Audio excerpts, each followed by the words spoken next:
আজরাইল আইসা যখন রূহ ধইরা টান মারবে, ওরে তোমার আপন মা বাবা তোমারে ফেলে দিবে, আর ঘরে ঢুকাইবে না। সাদা কাপড়ের প্যাকেট বানাইয়া কবরের দেশে পাঠাইয়া দিবে। এতদিন যে মা বাবার জন্য এত পাগল হইলাম, কেউ আমার সাথে যাবে না। আমি আস্তে আস্তে দেখি আমার বন্ধু নাই, আমার পাশের লোকগুলো সব আলাদা হয়ে গেল। এক পর্যায়ে আবার সাদা কাপড়ে পেঁচাইয়া আমারে পাশ বাগানে নিয়ে রওয়ানা।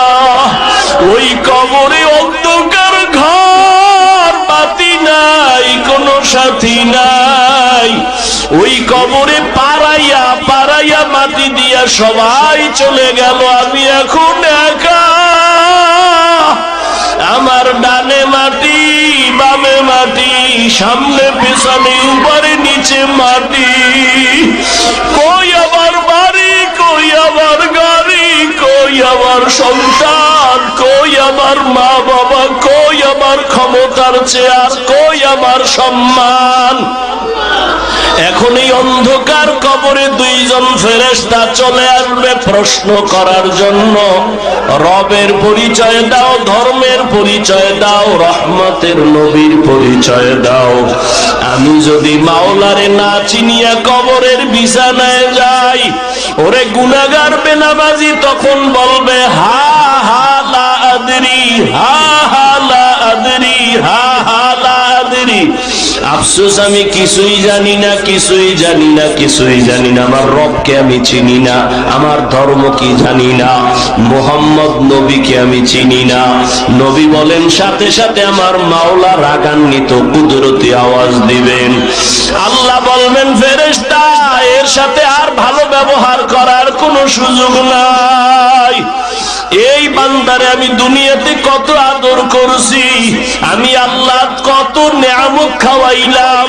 আমার দেওয়া জমিনের ফসল খাইলো, গাছের ফল খাইলো, নদীর মাছ খাইলো, একবারও শুকর আদায় করে নাই, বরং আমার নাফরমানি করেছে। আলেম ওলামারা বুঝাইলো, বুঝে নাই, বিরোধিতা করেছে। এখন আর সুযোগ দেওয়া হবে না, এর জাহান্নামের শিকল লাগাও, কবরের ভেতরে জাহান্নামের বিছানা দাও। আল্লাহ রাগান্বিত হয়ে বলবে নাফরমানের ধর, কবরের ভেতরে জাহান্নামের আগুন লাগা দাও। আল্লাহ রাগান্বিত হয়ে বলবে ও কবরের মাটি, এই গুনাহগারের দুই পার্শ্ব থেকে জোরে জোরে চাপ দাও। এমন জোরে দুই পার্শ্বের মাটি চাপ দিবে সহ্য করতে পারবি নি রে যুবক। একটা মশার কামড় সইতে পারো না, বেতের বাড়ি সইতে পারো না, সূর্যের গরম সহ্য করতে পারো না। গুনাহ নিয়ে কবরে গেলে কেমনে মাটির চাপ সহ্য করবা? ওরে আল্লাহরে এখনো বন্ধু বানাও। আল্লাহর খাঁটি ওলি আল্লাহ যারা, উলামায়ে কেরামদের বন্ধু বানাও। এখনো সময় আছে, তওবা করো আর আল্লাহকে বলো মাওলা গুনাহ আর করব না, নামাজ ছাড়বো না, বেপরদায় চলবো না, দাড়ি কাটবো না। আমার মাওলার আযাব বড় কঠিন। আল্লাহ এজন্য বলেছেন মুসলমান না হইয়া মরণ বরণ করিও না। এখনো সময় আছে, তওবা করে নাও। স্কুলে পড়ো, কলেজে পড়ো, চাকরি করো, ব্যবসা করো, তওবা করো আর নামাজ ছাড়বা না, দাড়ি কাটবা না, বেপরদায় চলবা না। মা বাবার দোয়া নিয়া, উলামায়ে কেরামের দোয়া নিয়া, শিক্ষক মুরব্বীদের দোয়া নিয়া নবীর তরিকায় চলবা। আল্লাহর কাছে দুই ফোঁটা চোখের পানি ছেড়ে দাও।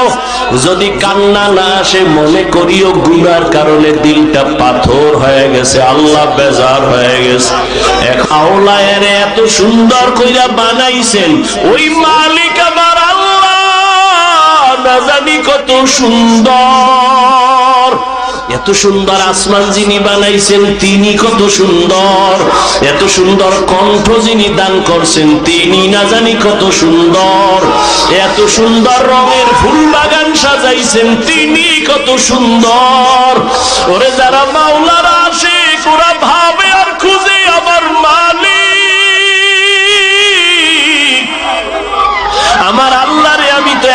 পাইলাম না, ফুলের ঘেরান পাইলাম, কে বানাইলেন তারে তো পাইলাম না। ওরে আল্লাহর মোহাব্বত যার অন্তরে জমা হয়ে গেছে, সে একবার আমার মাওলারে দেখার জন্য পাগল। হানজালা বলে, আমি নবীর দরবারে থাকলে আমার অন্তর থাকে একরকম, আমি নবীর দরবারের বাইরে গেলে তখন আবার অন্তর দুনিয়ামুখী হয়ে যায়। আমার ছেলে, আমার বাড়ি, আমার গাড়ি, আমার টাকা, আমার পয়সা, আমার ক্ষমতা, আমার চেয়ার, এই সব আমার অন্তর আইসা জমা হয়, আমি মুনাফিক হয়ে গেছি। ওমর কয়, তো এই অবস্থা তো আমারও হয়। নবীর দরবারে থাকলে দুনিয়ার কোনো চিন্তা নাই, আবার যখন নবীর দরবার থেকে বাইর হইয়া যাই তখন আবার দুনিয়া আমারে পেয়ে ফেলে, দুনিয়া দুনিয়া আমাকে গ্রাস করে ফেলে, দুনিয়ার চিন্তা, ছেলের চিন্তা, মেয়ের চিন্তা আমাকে গ্রাস করে ফেলে। এবার কথা, চলো নবীর দরবারে চলো, সমাধান নেই। দুজনে যায়, মুনাফিক হয়ে গেছে। ওমরও কয় আমি মুনাফিক হয়ে গেছি, হানজালাও কয় আমি মুনাফিক হয়ে গেছি। হঠাৎ আবু বকর সিদ্দিক রাদিয়াল্লাহু তাআলা আনহুর সামনে দাঁড়ালো। এই ওমর, তুমি চিল্লাও কেন? কয় মুনাফিক হয়ে গেছি। হানজালাও কয় মুনাফিক হয়ে গেছি। কারণটা কি?